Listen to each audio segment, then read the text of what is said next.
16 ஆண்டுகளுக்கு பிறகு மீண்டும் உலக கிண்ணத்தை வென்று கால்பந்து அரங்கில் ஸ்பெயின் மகுடம் சூடியுள்ளது. அமெரிக்கா நியூயார்க்கில் நடைபெற்ற பரபரப்பான இறுதியாட்டத்தில் அர்ஜென்டினாவை 1-0 என வீழ்த்தி லா ரோஹா என அழைக்கப்படும் அவ்வணி இரண்டாவது முறையாக உலக கிண்ணத்தை தட்டிச் சென்றது. 90 நிமிட முழு நேர ஆட்டத்தின் முடிவில் இரு அணிகளும் கோல் அடிக்காத நிலையில் ஆட்டத்தின் கூடுதல் நேரத்தில் அர்ஜென்டினா அணி கடும் நெருக்கடியை சந்தித்தது. அதாவது ஆட்டத்தின் இறுதி நேரத்தில் என்சோ பெர்னாண்டஸ் சிவப்பு அட்டை பெற்று வெளியேற்றப்பட்டதால் அர்ஜென்டினா 10 வீரர்களுடன் விளையாடும் நிலைக்கு தள்ளப்பட்டது. இதனை நன்கு பயன்படுத்திக் கொண்ட ஸ்பெயின் கூடுதல் நேரத்தின் 106வது நிமிடத்தில் ஃபெரான் டோரஸ் மூலம் வெற்றி கோலை புகுத்தியது. இந்த ஒற்றை கோல் ஸ்பெயின் அணிக்கு 1-0 எனும் கணக்கில் வரலாற்று சிறப்புமிக்க வெற்றியை பெற்று தந்தது. இந்த உலக கிண்ணம் தொடங்கியதிலிருந்து அதிரடி காட்டி வந்த அர்ஜென்டினா கேப்டன் லியோனல் மெஸ்ஸி இன்றைய இறுதியாட்டத்தில் சோபிக்க தவறி பெருத்த ஏமாற்றத்தை அளித்தார். இதனால் தொடர்ந்தாற்போல் இரண்டாவது முறையாக உலக கிண்ணத்தை வெல்லும் அர்ஜென்டினா ரசிகர்களின் கனவு கலைந்தது. ஆட்டத்தின் இறுதி விசிலின் போது ஸ்பெயின் வீரர்கள் ஒருவரை ஒருவர் கட்டி தழுவி ஆர்ப்பரித்தனர்.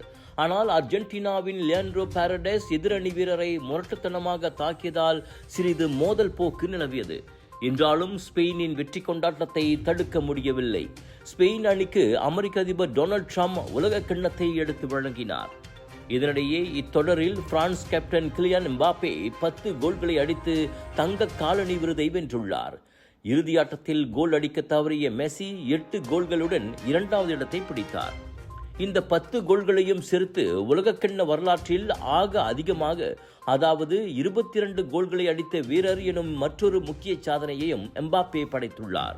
இவ்வேளையில் இந்த 2026 உலகக்கிண்ண போட்டி முழுவதும் சிறப்பாக விளையாடியதற்காக ஸ்பெயின் கேப்டன் ராட்ரி தங்கப்பந்து விருதை வென்றார். ஸ்பெயினின் இந்த வெற்றியோடு 1 மாத கால உலக கால்பந்து திருவிழா ஒரு முடிவுக்கு வந்துள்ளது.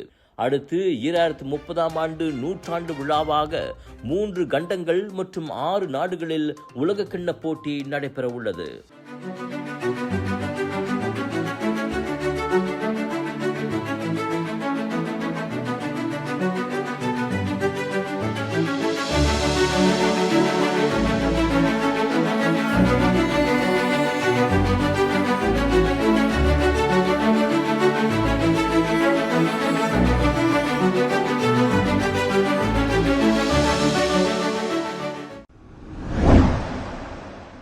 நாட்டின் பொருளாதாரம் அனுமதிக்கும் பட்சத்தில் SDR ரொக்க உதவி மற்றும் அத்தியாவசிய பொருட்களை வாங்குவதற்கான சாரா உதவி திட்டங்களின் கீழ் வழங்கப்படும் நிதியை அதிகரிக்க அரசாங்கம் தீவிரமாக பரிசீலித்து வருவதாக பிரதமர் டத்துஸ்ரீ அன்வார் இப்ராஹிம் அறிவித்துள்ளார். ஈப்போவில் நடைபெற்ற மடானி கீதா மக்கள் சந்திப்பு நிகழ்ச்சியில் உரையாற்றிய அவர், வரவிருக்கும் 2027 பட்ஜெட்டில் இது குறித்து பரிசீலிக்கப்படும் என தெரிவித்தார். பொதுமக்கள் மீதான நிதி சுமையை குறைக்கும் வகையில் இந்த நலத்திட்டங்களை மேலும் விரிவுபடுத்த நிதி அமைச்சு திட்டமிட்டுள்ளது என்றார் அவர். இதனிடையே நாட்டின் பாதுகாப்பு மற்றும் பேரிடர் காலங்களில் முக்கிய பங்காற்றும் ரேலா தொண்டூழிய படையினரின் நலனை காக்கும் வகையில் இவ்வாண்டும் 3 மில்லியன் ரிங்கிட் நிதி ஒதுக்கீடு செய்யப்படுவதாக அவர் உறுதியளித்தார். Are you ready to witness the future of artificial intelligence right here in Tamil Nadu? Join Chennai AI Summit 2026, Tamil Nadu's first international AI summit, happening on August 7th and 8th at VIT Chennai. Meet world-renowned AI experts, researchers, industry leaders, entrepreneurs, startup founders, and technology innovators from across the globe. Explore breakthrough innovations in AI healthcare, semiconductor and AI, cybersecurity and AI, media and communication, and many more emerging technologies. Connect, learn, collaborate, innovate.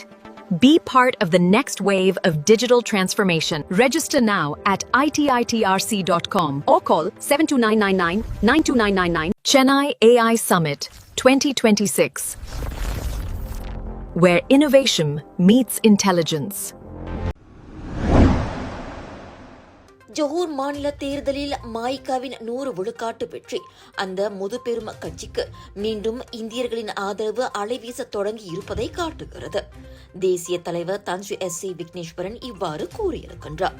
வெற்றி பெற்ற மாய்காவின் 4 வேட்பாளர்களும் திறமை மிக்கவர்கள், நல்ல சேவையாளர்கள்.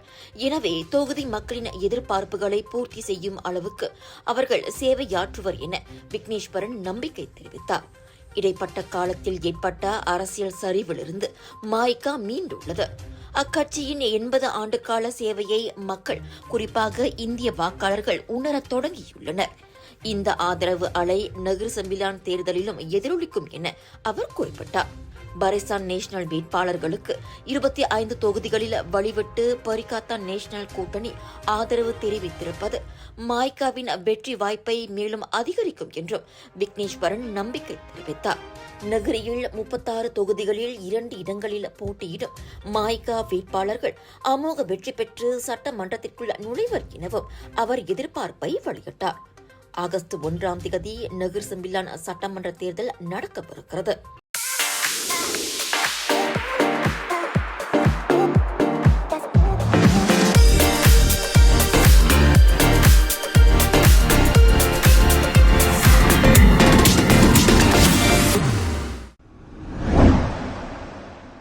Malaysia ஒரு நாள் உலகக்கிண்ண கால்பந்து போட்டியை நடத்தும் எனும் பெரிய கனவை கொண்டுள்ளது.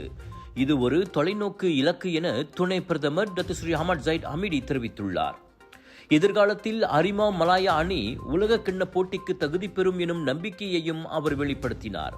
ஸ்பெயின் அர்ஜென்டினா இடையிலான உலகக்கிண்ண இறுதியாட்டத்தை ஸ்லாங்கோர் பாங்கில் ராட்சச திரையில் ரசிகர்களுடன் அமர்ந்து கண்டுகளித்த நிகழ்ச்சியில் ஜைட் அவ்வாறு கூறினார்.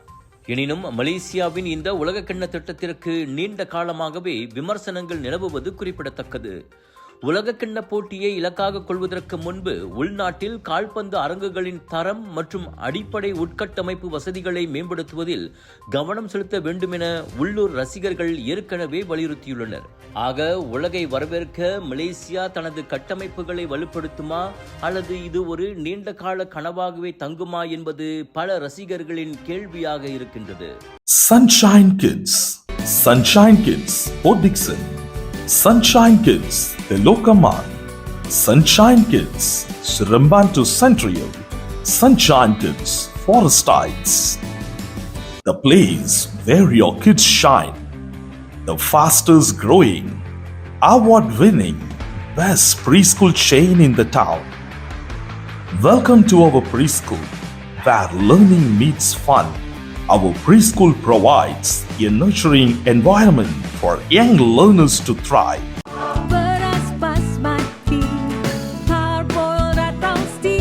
நீளமானது, தரமானது, சுவையானது, ஆரோக்கியமான அரிசிக்கு உன்னதமான தேர்வு.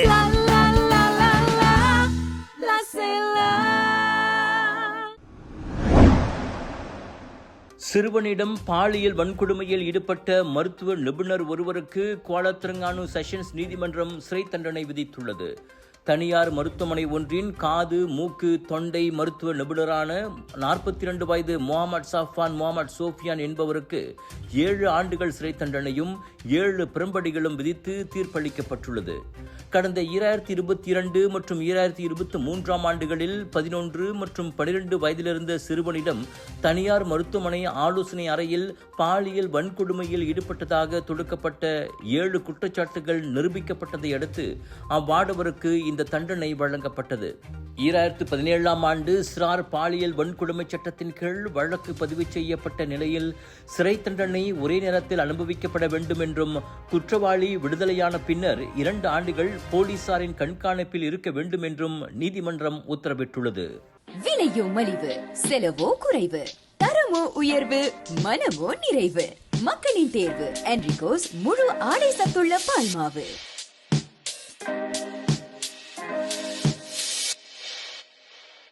வணக்கம் மேக்ஸ், உங்கள் புதிய OTT உலகம். எல்லா வகை தகவலும் பொழுதுபோக்கும் ஒரே இடத்தில், குறைந்த விலையில் நிறைந்த அனுபவம். இப்போது 2 மாதங்களுக்கு இலவச சந்தா. வணக்கம் மேக்ஸ், உங்கள் பொழுதுபோக்கின் புதிய முகவரி.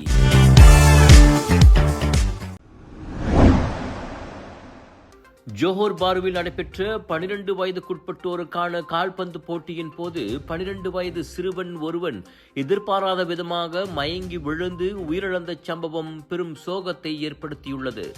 உயிரிழந்த சிறுவன் டேனிஷ் ஐஸ்கில் முகமது அனீஃப் என அடையாளம் காணப்பட்டுள்ளார். இவர் பாசிர் கூடாங் தாமான் ரிந்திங் டுவா தேசிய பள்ளியில் பயின்று வந்தார். தனது 8 வயதிலிருந்தே ஷைனிங் எஃப்சி எனும் கிளப்பில் கால்பந்து பயிற்சி பெற்று வந்த இவர் மிகவும் சுறுசுறுப்பான மற்றும் திறமையான வீரர் என்று பயிற்சியாளர்களால் புகழப்படுகிறார். சம்பவம் நடந்த இடத்தை உறுதிப்படுத்திய தென் ஜோஹர் பாரு போலீஸ் இது திடீர் மரணம் என வகைப்படுத்தப்பட்டுள்ளதாக தெரிவித்துள்ளது. வளர்ந்து வந்த திறமையாளரான டேனிஷின் மறைவு ஜோஹர் கால்பந்து சமூகத்திற்கு ஒரு பேரிழப்பாக கருதப்படுகிறது. ஜோஹர் பாரு கால்பந்து சங்கம் மற்றும் மாநில கல்வி இலாக்காவின் விளையாட்டு பிரிவு ஆகியவை சிறுவனின் குடும்பத்திற்கு தங்களின் ஆழ்ந்த இரங்கலை தெரிவித்துள்ளன.